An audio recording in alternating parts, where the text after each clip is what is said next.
Hi, happy Monday. So, ngayon, nakaupo lang muna. Nagigising-gising lang. Nanonood ng TV. Ayan. Alat pa yung bahay. Kasi anong oras na kami natulog. Ito yung buhay sa probinsya.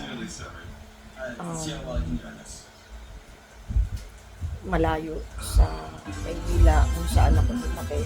Wait, ang ingay. Ayan. Ay, ano ba yan? Ayan.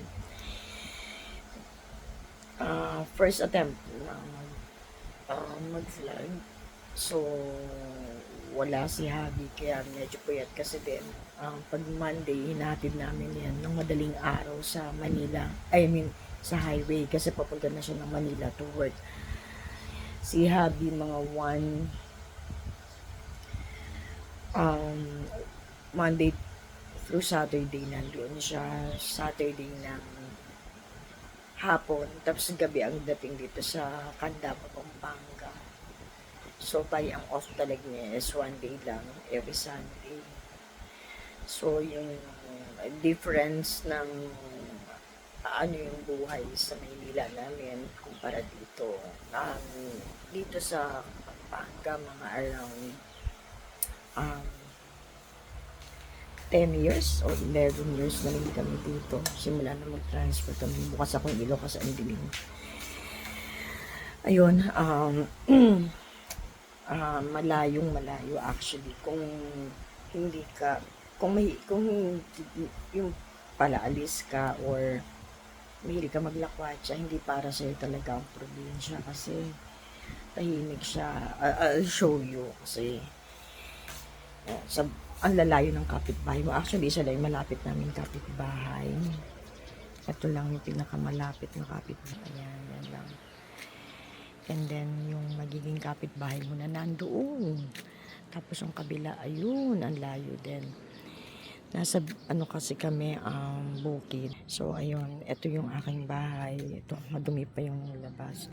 Basically, ayan ang aking, madumi pa. Mamaya pa akong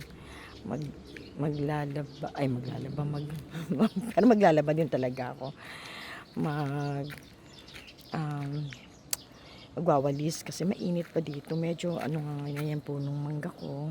Yan ang kolong. Yan ng single. Yan kasi yung mga means of transportation dito kasi nasa bukid nga. So ayan. Nasa likod yung tapos ang pagpagawa ng bahay ng anak ko. Hindi pa naman tapos pa rin.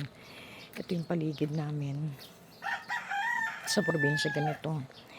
So imagine for 11 years halos ganito lang kami. Anong oras na ba ngayon? It's 2:09 in the afternoon. So ito yung katahimikan na hahanapin mo na wala sa Maynila. Kasi usually napakasikip. Ayan yung dinig ng rooster, manok o akala mo yung glisera, no? Pero yun nga. Tapos yung very calm yung paligid. So ayun hindi pa sila nagtataniman. Ito pa lang. Pero yun nga. Pahapyaw lang. And then eventually tuwing every vlog magkukwento rin ako sa inyo kung ano yung mga ginagawa ko dito sa probinsya. Sa gabi nag-work ako, naka-work from home. Pero ang office namin is nasa BGC. So, pagka may mga client and need namin mag-report,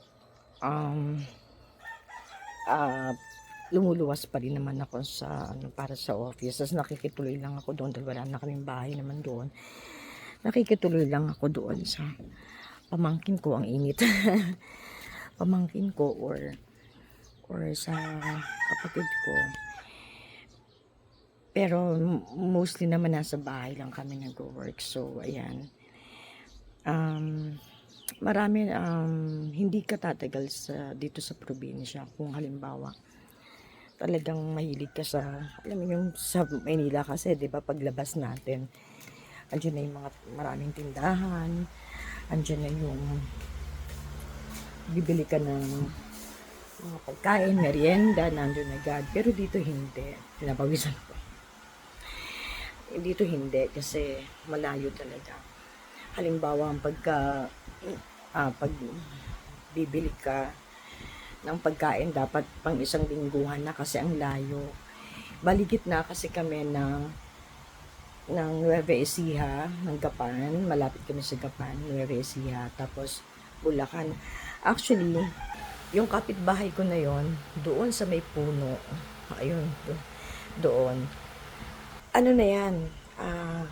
Parte na ng Nueva Ecija. Tapos yung kabila pa noon, hindi ko pa maipakita sa inyo, is Bulacan na yun. So, medyo nakakalito. Tapos ito, pag tumapa ka sa amin, Pampanga. So, parang isang hakbang lang. Kaya ang biruan namin mag-asawa, lagi kami nag-out of town. Kasi pag bibili kami doon sa kabila na yun, ilang hakbang lang, nasa Nueva Ecija na kami. Nagbibili naman kami merienda dito banda, medyo gawing kanan. Nasa Bulacan naman kami, kaya lagi kami naka-out of town.